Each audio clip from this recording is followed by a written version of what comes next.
오늘 말씀의 제목은 내 이름이 무엇이냐.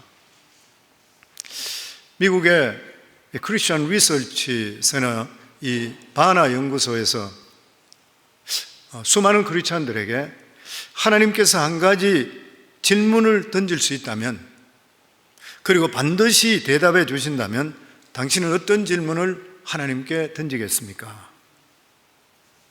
이러한 설문조사를 했을 때에 가장 많은 응답자들의 질문이 뭐냐면은, 왜 세상이 이렇게 아픔과 고난이 많은가? 이 질문을 하나님께 꼭 물어보고 싶다는 거예요.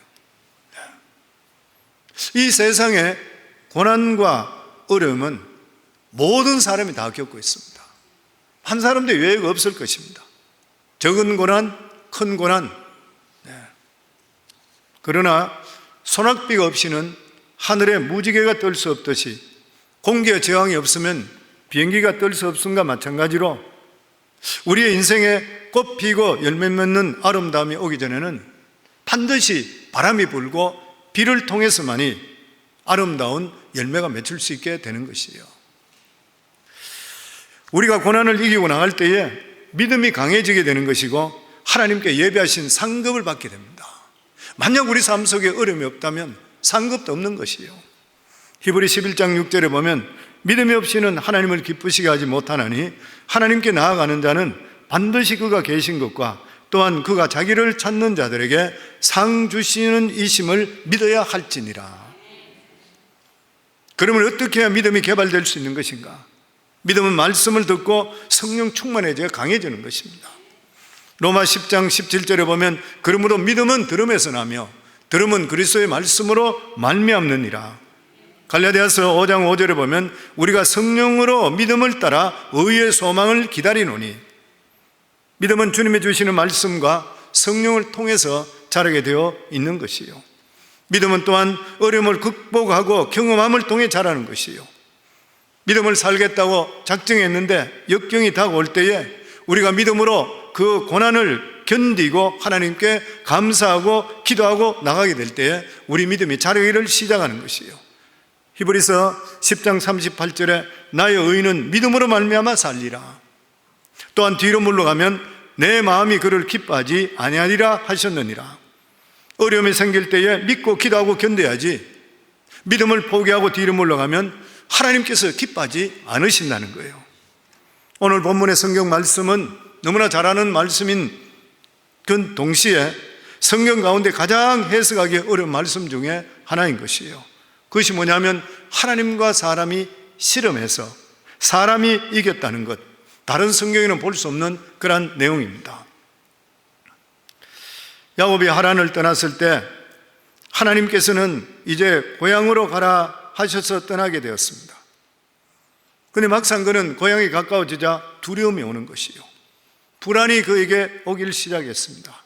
왜냐하면 자기 형 에서를 속이고 사기치고 떠났기 때문에 이 형을 피해서 외삼촌 집에서 20년 동안 지났지만 이 형이 자기를 어떻게 맞이할지 불안했던 것이에요. 그래서 사람을 먼저 보냅니다. 그런데 야복강 이 나루터에 있는데 먼저 보낸 사자들이 와서 급히 자기에게 와서 보고하는 것이, 큰일 났습니다 주인님, 형님이 400인의 장정을 거느리고 분노해서 일어나 찾아오고 있습니다.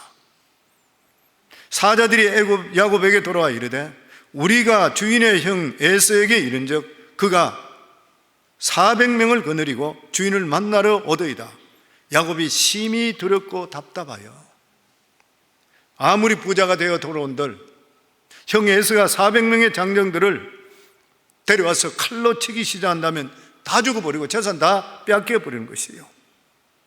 그래서 형 에서에게 어떻게든 인간적인 수단으로 마음을 얻을까 싶어서 암염소 200마리, 수렴소 20마리, 암양 200마리, 수장 20마리, 젖 나오는 낙타 30마리, 그 새끼, 그리고 또한 암소 40마리, 황소 10마리, 암낙이 20마리, 그리고 그 새끼낙이 10마리, 엄청스러운 양이죠. 예물로 보냈습니다. 그리고 말하기를 20절에 보면, 또 너희는 말하기를 주의 종 야곱이 우리 뒤에 있다 하라 하니 이는 야곱이 말하기를 내가 내 앞에 보내는 예물로 형의 감정을 푼 후에 대면하면 형이 혹시 나를 받아주리라 함이더라. 물질로서 형의 마음을 녹이려고 했는 것이에요. 그런데도 불구하고 그 마음이 안심이 되질 않는 것입니다. 왜냐하면 물불을 가리지 않는 형의 성격을 알고 있기 때문인 것이에요. 형이 선물을 준 것을 다 빼앗아버리고 사람도 죽일 수 있다, 이렇게 생각했던 것입니다. 그래서 그는 가족을 먼저 야복강을 건너게 했습니다. 우리 22절 23절에 보면 밤에 일어나 두 아내와 두 여종과 11아들을 인도하여 야복 나루를 건널새 그들을 인도하여 시내를 건너가게 하며 그의 소유도 건너가게 하게요. 다 보내고 자기는 안 가는 거예요. 왜냐하면 만약의 경우에 도망쳐야 되겠다, 이렇게 생각했던 것이에요. 처자에 죽든 말든 자기는 살아야 되겠다고 생각하는 사람이 야곱입니다. 오늘 여기 말씀을 통해서 우리가 몇 가지 교훈을 받을 수 있는 것이 뭐냐면은, 염려와 불안 앞에 서게 되면 사람이 인간적으로 바뀝니다.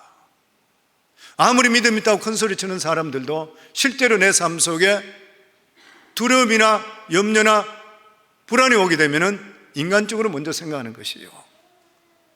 야곱은 형의 마음을 사기 위해서 가축을 보내면서도 한꺼번에 보내지 않았습니다. 5무리로 보냈던 거예요. 한 때와 또 다른 때 이동하는 거리를 또한 두었습니다. 그 이유는 뭐냐면은 에서가 5번에 걸쳐 선물을 받으면 마음에 있는 미움이 쉽게 풀릴까 해서인 것이에요. 그리고 만약에 에서가 공격을 해오더라도 얼마든지 도망칠 수 있는 시간이 있다는 그러한 계산이었습니다. 야곱은 인간적으로 계산이 굉장히 빠른 그러한 사람이었습니다. 야곱은 이렇게 주도 면밀하게 작전을 세웠는데도 불구하고 그의 행동을 볼 때는 불안하고 두려워했습니다. 사실 그렇습니다. 우리 인생은 아무리 큰 소리 치고 모든 것이 평탄하다 생각하더라도 우리는 불안하고 두려운 것이요. 아무리 좋은 대학을 나오고 좋은 직장을 들어가고 혹은 사업에 성공했다 한다 하더라도 인생을 돌아보면 불안하고 두렵습니다. 두려움이 가득 차 있는 삶 속에 미래의 내가 어떤 존재인가 염려스러운 것이요. 많은 사람들이 불안해하고 염려하는 것, 자기 미래가 어떻게 될지 모르기 때문인 것입니다. 저는 목회하면서 너무나 많은 사람 보고 또 주위 사람들도 봅니다. 건강했던 사람이 한순간에 넘어지는 것, 50대, 30대 갑자기 넘어지는 모습들, 어떻게 될지를 우리는 모르는 것이요. 우리는 매일매일 수많은 크고 작은 두려움으로 공격을 받고 있는 것이요. 그런데 두려움이 크고 적든 간에 그 안에는 파괴력이 있습니다. 그 두려움의 종류도 수도 없이 많이 있습니다. 질병에 대한 두려움이죠. 실패에 대한 두려움입니다. 불행에 대한 두려움, 인정받지 못하는 두려움, 버림받을까 하는 그러한 두려움, 재난을 당하면 어떻게 할까 두려움. 어쨌든 이러한 두려움들이 오랫동안 마음을 점령하게 되면 재앙을 만들어내는 거예요. 그래서 요한일서 4장 18절에 보면 두려움에는 형벌이 있다 그랬습니다. 다시 말하면 죄를 범하면 형벌을 받는 것처럼 두려워하게 되면 반드시 형벌이 따라온다는 것이에요. 두려워하는 마음을 가질 때는 내 마음속이 부정적이 되는 것이고 무서운 과대 망상에 걸리게 되는 것이고 이것이 우리 삶을 위축시켜 버립니다. 용기를 잃게 되고 담력을 잃게 되고 당황하며 그리고 낙심하게 되는 것이에요. 두려움은 믿음을 무력화시키고 사람을 패배시켜 버립니다. 염려와 불안은 믿음에 반대되는 그런 현상인 것이죠. 이스라엘 백성들이 광야를 천신만고 끝에 지나와서 그들이 하나님께 버림받았던 이유가 어디였습니까? 10정탐꾼, 12정탐꾼이 갔다가 10정탐꾼이 보고 왔는 것을 보고 들으면서 두려움이 와버렸던 거예요. 가나안 땅을 정탐해 보니까 그 땅은 높은 성벽이요, 성에 사는 민족들은 네피림의 자손이라. 이 말을 들으면서 갑자기 두려움이 오는 거예요. 그래서 그들은 자기가 본 대로 절망과 두려움을 그대로 보고하게 되니까 강한 전염병이 돼서 그것을 들었던 이스라엘 모든 백성들이 불안과 공포가 돌아오는 거예요. 그 소리를 들으면 땅을 치면서 그들은 울고 통곡합니다. 그리고 하나님을 잊어버리고 그리고 장관을 앞세워 애굽으로 돌아가자 그랬습니다. 광야에서 지금까지 하나님을 체험한 하나님, 홍해수를 갈라지게 하나님, 반석을 쳐서 물을 생수를 주신 하나님, 그들은 언약을 주신 하나님을 깡그리 잊어버리고 말았던 것이요, 두려움 오게 되니까 하나님에 대한 시련이 다 뺏겨버렸습니다.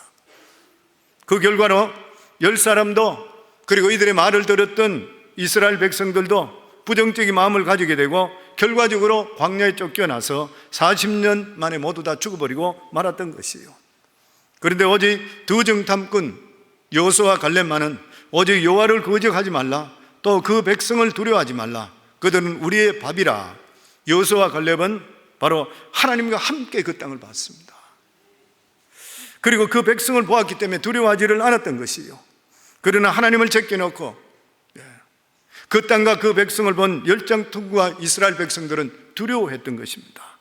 두려우면 반드시 형벌이 따라오는 것이고 그 형벌을 받아서 모두 죽고 쫓겨나고 말았던 것이요, 민수기 14장 11절에 보면 여호와께서 모세에게 이르시되 이 백성이 어느 때까지 나를 멸시하겠느냐, 내가 그들 중에 모든 이적을 행한 것도 생각하지 아니하고 어느 때까지 나를 믿지 않겠느냐.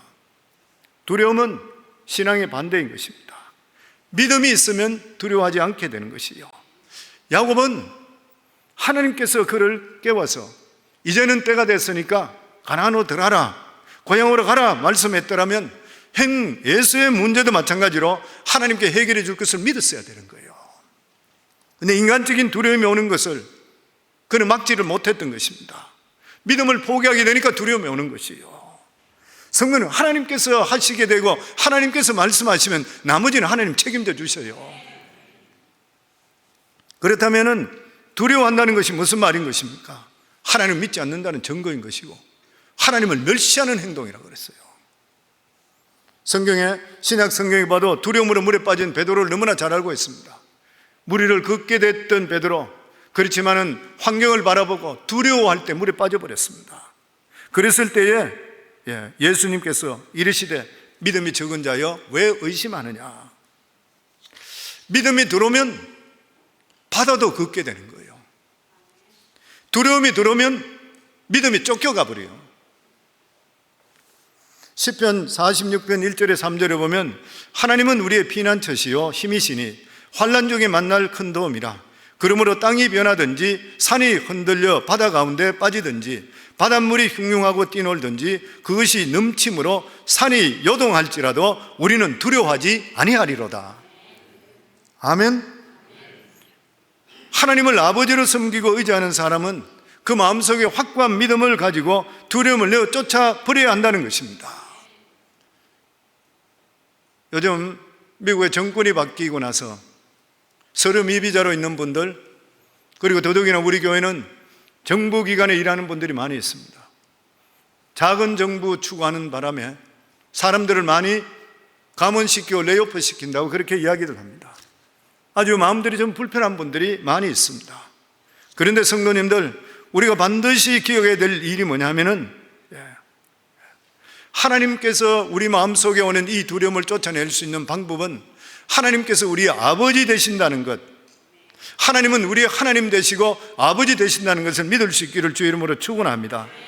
하나님의 허락 없이는 전혀 누구도 건드릴 수가 없는 것이요, 그리고 하나님의 뜻과 계획을 알게 될 때는 우리 속에 있는 두려움이 쫓겨가게 되어 있는 것이요.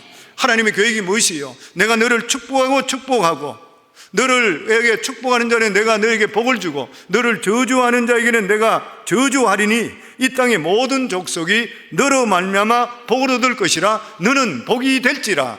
어떤 경우있다 하더라도 하나님 말씀을 보고 그렇고, 저는 지금까지 예수 믿고 구원받고 40여 년 이상을 저희 자신을 돌아보는 삶 속에 보면은 항상 어떤 위기나 어려움이 있을 때 우리가 믿음적으로 바로 서서 하나님을 의지하게 될 때는 항상 우리가 생각하지 못하는 반드시 더 좋은 일이 일어나게 되어 있습니다. 우리가 알지 못한 일을, 우리는 눈에 길이 안 보여요. 홍해수 밑에 길을 우리가 어떻게 알 수 있어요?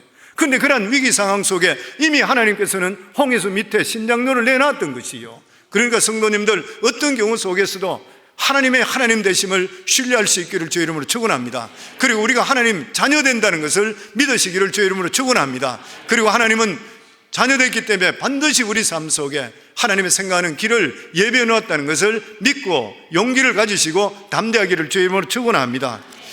우리는 인생을 살아가면서 누구든지 크고 작은 위기를 다 겪게 됩니다. 위기는 두 가지가 있죠. 자기 힘으로 이길 수 있는 위기, 자기 힘으로 이길 수 없는 위기입니다. 그냥 병이 들었다든지 아니면 사업이 좀 안 된다든지 이런 거 우리가 열심히 하고 약 잘 먹으면 이길 수 있는 것이에요. 그런데 우리 삶 속에 내가 아무리 노력하더라도 될 수 없는 것, 죽을 병에 걸렸다든지 완전히 재산을 잃어버리고 파산해서 회복 불가능한다든지 이럴 때는 우리 힘으로 할 수 없는 것이에요. 그런데 성도님들, 이럴 때에 이러한 절망의 기간이 하나님을 만날 수 있는 기회가 되는 것이에요. 동서사방이 다 막히더라도 하늘은 뚫려 있다 그러잖아요. 어려움에 오면 올수록 우리 삶은 하나님을 바라볼 수 있어야 되는 것입니다. 하나님을 만나는 것도 두 가지로 생각할 수 있습니다. 하나는 전혀 하나님을 모르는 사람이 전도를 받아 하나님을 만나는 것, 그런 경우들이 많이 보죠. 또 하나는 하나님 모르는 사람이 아니라 평소에 하나님을 잘 믿는 그런 사람, 교회도 잘 다니고 봉사도 잘하고 누가 봐도 신실한 크리스찬이에요. 직분도 가지고 부모도 예수를 믿고, 그런데 이러한 사람이 어느 날 인생의 결정적인 위기를 맞이합니다. 그때 그가 깨닫게 되는 것이 뭐냐면 자기 믿음이 가짜였다는 것이죠. 자신의 절대적인 고독에 부딪혔을 때 자신의 하나님은 자기에게 아무것도 할 수 없다는 것, 그리고 자기가 드려지는 기도가 아무것도 아니라는 걸 알게 되는 것이에요. 그런데 이러한 경우에 있을 때에 하나님을 실제적으로 생존하시는 하나님을 만나게 됩니다. 야곱이 바로 그 후자였었습니다. 9절에 보면 야곱의 고백에는 할아버지의 하나님, 아버지의 하나님이었지만 자신의 하나님은 없었습니다. 야곱이 또 이르되 내 조부의 아브라함의 하나님, 내 아버지 이삭의 하나님 여호와여, 자기 이름이 없습니다.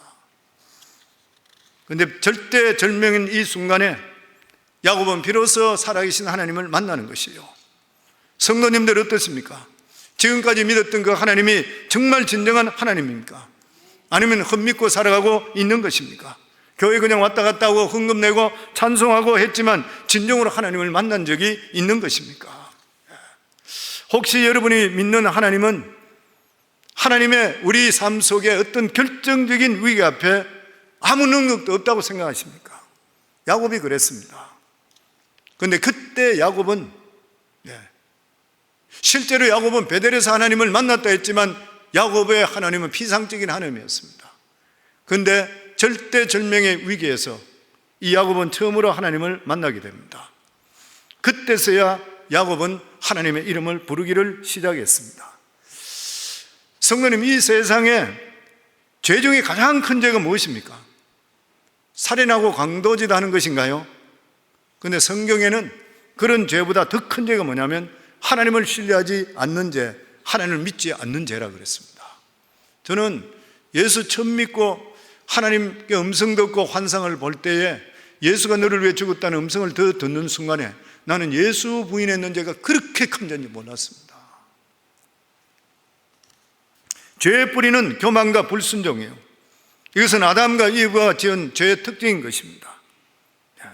하나님께 순종하지 않고 신뢰하지 않았던 것이에요. 그 이유는 무엇입니까? 간단한 것이죠. 교만했던 것입니다. 교만은 불순종을 낳는 것이고, 야곱은 하나님을 믿는데도 불구하고 매사에 그는 인간적으로 행동을 했습니다. 그러나 하나님은 야곱을 너무나 잘 알고 계셨던 것이에요. 예레미야 17장 10절에 보면 나 여호와는 심장을 살피며 폐부를 시험하고 각각 그의 행위가 그의 행실대로 보응하나니. 성도님들, 하나님께서는 우리의 모든 행위를 다 알고 계십니다. 앉고 일어서 모든 걸 다 알고 계시는 하나님이시요. 이렇게 불안과 두려움이 있을 때에 야곱이 했던 것이 뭐냐면 하나님께 기도드렸습니다. 그래서 야곱의 인생이 승리하는 인생으로 바뀌는 것이 기도했기 때문에 승리하는 인생으로 바뀌었습니다. 홀로 남았을 때에 야곱은 하나님께 기도로 매달렸습니다. 24절 25절입니다. 우리 같이 읽겠습니다. 야곱은 홀로 남았더니 어떤 사람이 날이 새도록 야곱과 씨름하다가 자기가 야곱을 이기지 못함을 보고 그가 야곱의 허벅지 관절을 치며 야곱의 허벅지 관절이 그 사람과 씨름할 때에 어긋났더라. 야곱이 홀로 남게 됐을 때 자기가 할 수 있는 모든 방법을 다 해봤지만 두려움에서 벗어나지를 못했습니다. 그래서 마지막으로 선택한 것이 하나님께 기도하는 것이에요.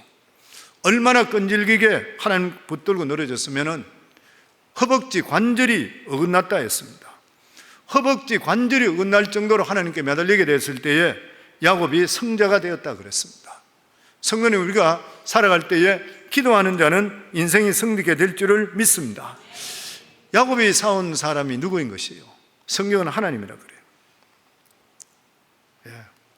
그것은 야곱이 나중에 그 사람이 누군지를 알고 나서 30절에 보면은 야곱이 그곳 이름을 브니엘이라 하였으니 그가 이르기를 내가 하나님과 대면하여 보았으나 내 생명이 보존되었다 함이라.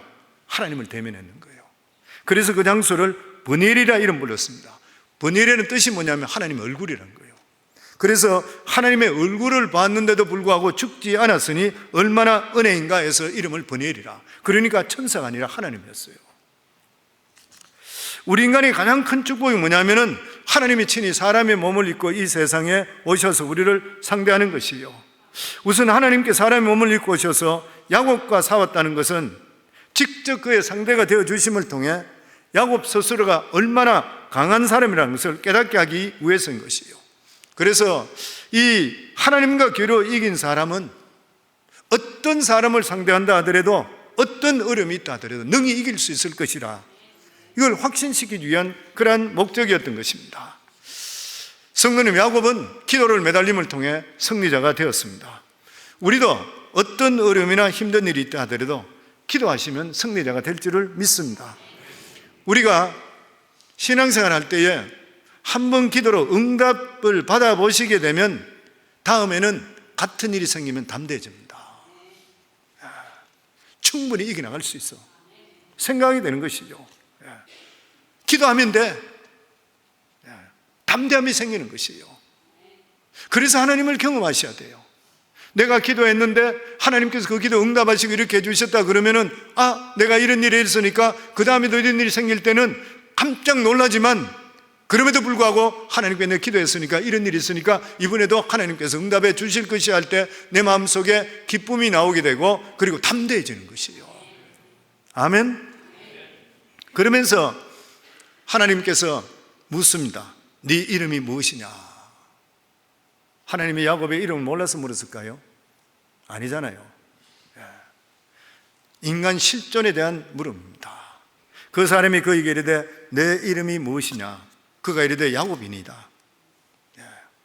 네 존재가 누구냐?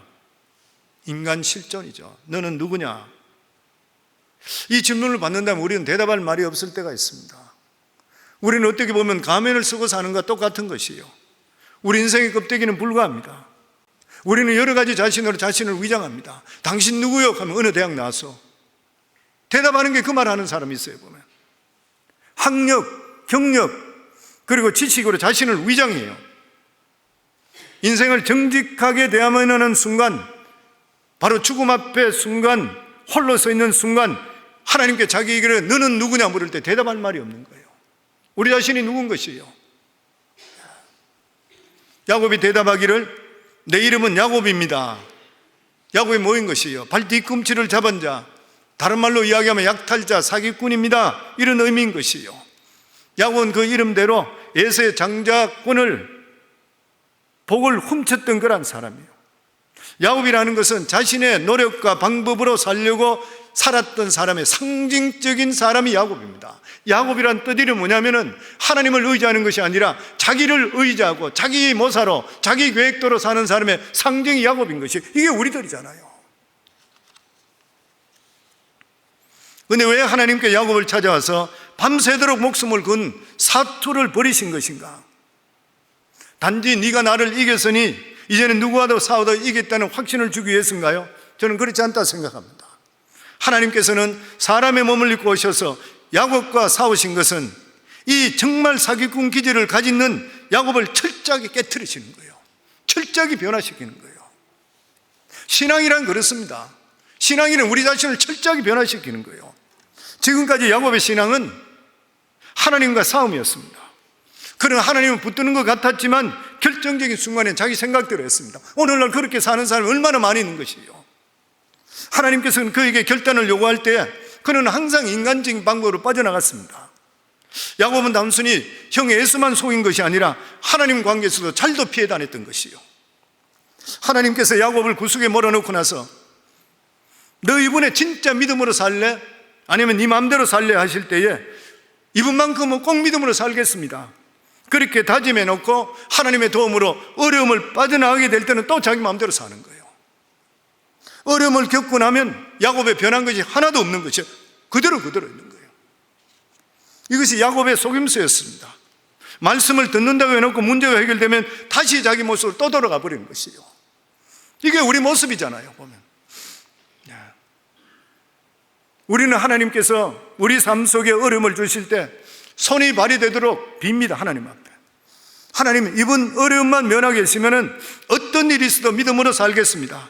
이것이 하나님께 드리는 제 마지막 하나님 부탁입니다. 다시는 이런 기도 드리지 않겠습니다. 반드시 응답하소서. 이래놓고 기도가 응답되고 해결되면은 언제 기도를 드리냐는 듯이 모든 것을 잊어버리고 원래 자신 모습으로 다시 돌아가는 사기고 속임수잖아요. 야곱과 똑같은 것이요. 틀린 것이 우리가 아무도 없는 것입니다. 지금까지 하나님은 야곱에게 수없이 속으셨어요. 너무나 많이 속았습니다. 그럼에도 불구하고 하나님은 참고 또 참으셨던 거예요.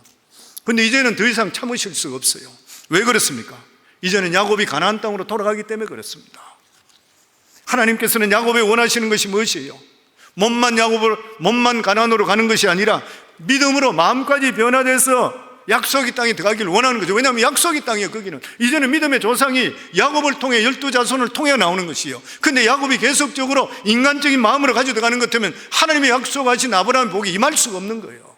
그러니까 아예 죽이려고 작정했는 거예요, 하나님께서는. 야곱은 지금까지 20년의 세월을 허송했습니다. 베델에서 하나님을 경험한 후에 무려 20년 동안 하나도 변한 게 없었어요. 하나님께서는 야곱이 몸만 가지고 가나안에 들어오는 것이 아니라 라반가 행했던 그러한 그 생활 방식을 그대로 사기치고 거짓말을 가져가는 것이 아니라 이제는 진짜 하나님께 모든 것을 맡기고 믿음으로 살기를 원하셨던 것이에요. 그래서 하나님께 야곱을 찾아오셔서 내가 지금까지는 참고 참았지만 오늘 밤에 진짜 너를 죽이겠다. 그러면 심한 몸싸움을 하는 것이에요. 근데 야곱은 밤새도록 씨름하면서 항복하지 않았습니다. 야곱은 자기가 가지고 있는 그런 생각, 자기 정께 버리면 이 세상에 실패하는 줄 알았던 거예요. 믿음은 믿음대로, 삶은 삶대로 내려놓지 못했던 그런 사람이었습니다. 그러나 하나님께서는 야곱이 가지고 있는 자존심, 인간적인 실수, 얄팍한 계산, 고집을 꺾지 않고는 이 세상에 믿음으로 승리할 수 없다는 것을 보여주시기 위해서 완전히 죽이려고 그랬어요. 우리는 내 생각이나 내 방법, 내가 자랑하고 의지하는 것들을 포기하지 않으려고 그럽니다. 하나님이 우리를 어떤 말씀을 해주신다 하더라도 내가 이해가 돼야지 하려고 그래요. 내가 이해가 되지 않는 것은 안 하려고 그래요. 내 생각대로 하지 않는 방법으로 일하면 하나님을 불신해 버립니다. 뭐 그런 일 있잖아요. 우리가 기도하더라도 내가 원하는 대로 기도 응답이 되지 않으면 하나님 불신해 버려요. 뭐 그런 이야기도 있잖아요. 뭐 어떤 사람이 길을 가다가 어떤 할머니가 길을 가다가 길이 갈라지는 양길이 있을 때 지팡이를 들고 거기서 하나님 기도하는 거예요.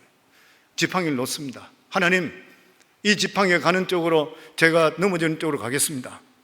그러면서 지팡이를 놓는데 자기 마음에는 왼쪽으로 가야 돼요. 근데 지팡이가 오른쪽으로 넘어지는 거예요. 아, 기도는 3세판 그리고 또 기도하는 거예요. 또 기도했는데 또 오른쪽이에요. 자기는 왼쪽으로 가려고 하는데 마지막 3세판 세 번째 기도합니다 하는 또 기도했는데 또 오른쪽이 돼요.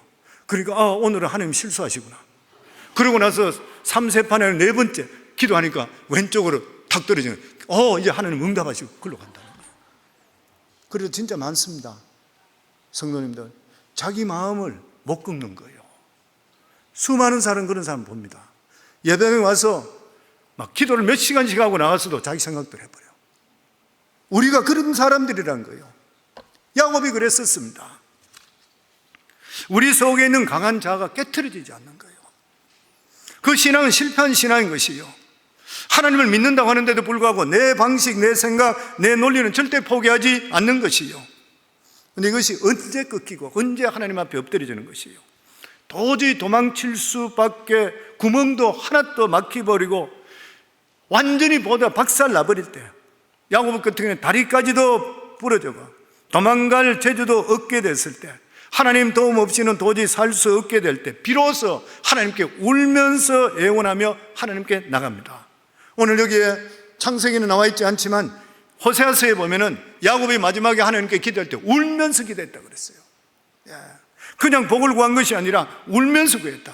호세아 12장 4절에 보면 천사와 겨루어 이기고 울며 그에게 간구하며, 하나님은 베델에서 나를 만나셨고 거기에서 우리에게 말씀하셨나니, 야곱은 절대 울지 않는 사람이었습니다. 자존심 하나로 지금까지 버텼던 거란 사람이에요. 그런데 마지막 순간에는 자기가 눈물로 통곡하지 않을 수가 없었던 것이요. 지금까지 야곱은 자기 인생을 자기가 책임진다고 생각했습니다. 그래서 악자같이 빈틈 보이지 않으려고 살라고 그랬어요. 실수를 용납하지 않으려고 했던 것이요. 다른 사람 앞에 완벽하게 당당하게 살려고 행동했던 것이요. 그러나 그 안에 마음을 들여다볼 때 그 마음속에 약한 부분, 외로움, 책임질 수 없는 두려움이 있었습니다. 더더욱이나 형 에서의 문제는 감당할 수 없는 두려움이었습니다. 바로 그때 하나님께서 육신을 입고 자기를 돕기에 찾아오셨던 것이요. 야곱은 육신의 몸을 입고 오신 하나님, 모든 것을 아시고 찾아오신 하나님 그 앞에 어린애같이 펑펑 울게 됩니다. 그리고 하나님께서 야곱을 품어주시는 거예요. 사랑하는 성도님들, 지금까지 혼자서 버티게 산다고 얼마나 힘들었습니까? 아마 이 세상 절대 쉽지 않습니다. 더구나 가장으로 있는 남편분들. 그런데 오늘 주님은 오늘도 두 팔을 펴시고 우리를 부르시고 계십니다. 주님 앞에 자존심, 문제, 어려움, 연약함 내려놓고 우리가 이 세상에 통곡할 때는 없지만 하나님 앞에서는 마음껏 통곡하셔야 돼요. 하나님 앞에 자기 자신이 연약한 인간에 불과하다는 것을 인정하고 내 모습 그대로 놓고 통곡할 때에 하나님께서 우리를 승리자로 만들어 주시요. 창세기 28절에 보면 그가 이르되 내 이름을 다시는 야곱이라 부를 것이 아니요 이스라엘이라 부를 것이니 이는 내가 하나님과 및 사람들과 겨루어 이겼습니다. 약탈꾼 사기꾼에게 승리자 이름이 붙습니다. 자기가 완전히 박살나고 이제는 하나님 없이는 나는 살 수 없고 하나님께 내 인도자가 되십니다 할 때에 이름이 이스라엘로 바뀌는 것이요. 하나님이 주시는 축복 이름 이스라엘, 하나님과 겨루어 이긴 자, 다시 말하게 되면은 이제부터 하나님과 동행하는 자, 하나님이 내 삶을 주도하는 자라는 이름인 것이요. 야곱은 환도뼈가 위골됐을 때에 오히려 모든 사람을 이길 수 있는 힘을 얻게 됩니다. 이제는 더 이상 자기 힘과 자기 머리로 의지하고 살아가는 것이 아니라 세상 방법과 하나님 방법에 뒤섞이면은 이제는 온전히 하나님만 의지하기로, 예수 믿는 대로 세상 따라가고 사람 말에 솔깃하지 않고 이제는 살든지 죽든지 흥하든지 망하든지 하나님께 알아서 해주십시오. 이렇게 했을 때에 이 야곱이 승리자로 바뀌게 되었는 것이요. 우리들의 이 세상 살아갈 때 가장 큰 싸움이 무엇입니까? 경제적인 어려움이 아니라 내 속에 있는 강한 자아입니다. 잘난 맛, 허황된 욕심, 하나님 앞에 내려놓는 싸움만큼 더 큰 싸움은 없습니다. 자기 기질이 바뀌지 않잖아요, 보면. 하나님이 원하시는 것은 이 세상에 세상 사람들이 보듯이 성공하는 것이 아닌 것이요. 돈 많이 벌고 좋은 집에 살면서 사람들이 부러워하는 그런 상태가 아닌 것이요. 하나님께서 원하시는 것은 아무것도 없는 상태에서 하나님만 의지하고 하나님 한 분만 붙들고 하나님 없이는 살 수 없다고 할 때 비로소 하나님께서 우리들을 이 세상도 승리할 수 있도록 만들어 주시는 것이에요. 그렇게 되니까 어떻게 됐습니까? 내가 변하니까 주위가 변화됩니다. 형이 400인을 거느리고 자기를 속이고 장자권을 빼앗아간 동생을 응징하기 위해 달려왔는데 이 야곱의 몰골이 어떻습니까? 다리는 절름발이가 되었어요. 다리는 절뚝가리죠. 밤새도록 천사와 하나님과 싸웠으니까 저는 볼 때 머리도 다 엉클어지고 완전 거지 몰골이 같아요. 이런 모습을 보게 되니까 형이 볼 때는 아마 야곱이 말끔하게 잘 차려입고 아주 살찌고 보기 좋았다면 미움이 들었을 거예요. 근데 완전 병신된 데다가 근데다가 몰골도 보니 이게 거지인지 뭔지 모를 정도로 다 됐어요. 눈물이 범벅된 데다가 다 흩어져 버리는 거예요. 보니까 어때요? 척은한 마음이죠. 척은 짓이 노는 거예요. 이 모든 것을 누가 하신 것이에요? 하나님이 하셨습니다. 하나님의 능력이 야곱과 함께 할 때 형의 마음이 녹았던 것이에요. 죽이려고 왔다 보니까 동생이 몰골이 보니까 이런 몰골로 20년 동안 고생했다 오는 걸 생각하니까 가슴이 내려앉는 것이에요. 20년의 원한이 눈 녹듯이 녹아버렸습니다. 하나님이 그렇게 하시면 사람 힘으로 할 수 없는 일인 것이에요. 형이 집을 떠날 때는 완전히 야곱을 박살내려고 생각했던 것이에요. 그런데 이 야곱의 몰골을 보면서 형이 데려왔던 400인의 장정들이 야곱 앞에 오히려 항복하게 되는 것이고, 형의 원한이 사라지고 동생의 목을 끌어안고 펑펑 울기 시작합니다. 어떻게 이런 기적이 일어날 수가 있는 것이요? 누가 이 완악한 형의 마음을 녹일 수가 있는 것입니까? 야곱이 변화되니까 형의 마음이 변화된 것이요. 누가 하신 것이요? 하나님 하신 것이요. 야곱이 이스라엘이 되기 전까지는 형의 마음을 변화시킬 수가 없었는데, 야곱이 이스라엘이 되는 통해서 하나님과 함께 하시기 때문에 하나님이 형의 마음을 변화시켰던 것이요. 하나님께서는 변화시키지 못할 사람이 아무도 없는 것입니다. 변화되어야지 하나님께 사용하시는 것입니다. 하나님은 능치 못함이 없으신 것이요. 하나님이 하시면 못할 일이 없는 것입니다. 홍해수도 갈라지고 여리고성도 무너뜨리는데 하나님께 못할 일이 무엇이 있겠습니까? 내가 먼저 변화되면 나를 통해서 하나님께서는 어떤 역사도 이룰 수가 있는 것입니다. 형이 동생 목을 끌어안고 나서 야 이놈아 20년 동안 뭘 했니? 네가 돌아온 모습이 고작 이것이니? 그러면서 머리를 쓰담고 끌어안았을 것이라 생각돼요. 내가 400인을 너에게 호위병으로 줄 테니까 우리 같이 가도록 하자. 죽이러 온 사람이 호위병이 되었습니다. 창세기 33장 4절에 보면 에서가 달려와서 그를 맞이하여 안고 목을 어금 맞추어 그와 입 맞추고 서로 우니라. 내가 변화되면 하나님이 나를 사용하시는 것이요. 12절에 보면 에서가 이르되 우리가 떠나자 내가 너와 동행하리라. 얼마나 놀라운 일인 것이요. 야곱이 죽고 이스라엘로 변화되니까 진짜 참된 승리자가 되는 것이요. 부부관계도 성도들 관계도 내가 변하면 상대는 변하게 되어 있습니다. 상대를 변하려고 하지 마시고 내가 바뀌면 주인은 바뀌게 되어 있습니다. 그리고 우리가 마지막으로 알 수 있는 것은 뭐냐면, 하나님께서 우리에게 고난과 어려움을 주시는 일은 하나님께서는 목이 곧은 자는 절대로 사용 못합니다. 하나님께서 반드시 꺾어 사용합니다. 우리 인간은 반드시 꺾어 사용하지 꺾지 않으면 자기 자랑밖에 안 해요. 자기가 최고인 줄 알아요. 자기 생각대로 사는 것이요. 그런데 인간이 고난이 없이는 절대로 안 꺾이는 것이요. 고난을 당하게 되면 하나님을 찾는 것이요. 그러니까 고난 당하는 것이 믿음의 사람들은 유익이라는 말씀 뜻이 뭐냐면, 내가 고난을 당하지 않았으면 내 마음대로 살았을 것인데 내 힘이 아무것도 아닌 걸 깨닫고 나서 하나님을 의지할 때 인간으로 상상할 수 없는 놀라운 은혜가 내 속에 임하게 되어 있는 것이요. 환난을 당하게 될 때 우리 자신을 발견하게 되는 것입니다. 그리고 하나님을 간절하게 찾게 되는 것이요. 그래서 고난의 장소는 하나님을 만나는 장소예요. 야곱이 이스라엘이 된 것은 고난의 장소에서 만났습니다. 성도에 어려움 당하는 일이 있으시죠? 어려움 당하지 않는 사람이 누가 있겠습니까?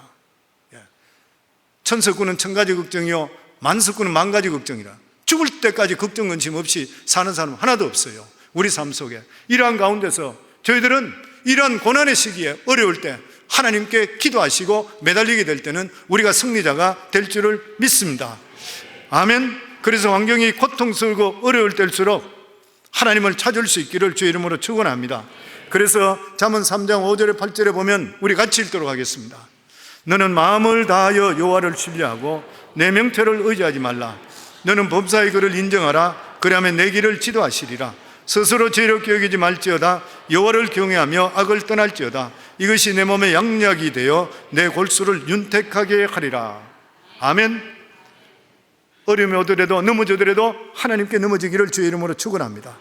일의 매듭이 트위스트되고 안 풀릴 때 하나님께 나오면 매듭은 하나님께 풀어주시게 되어 있는 것이요.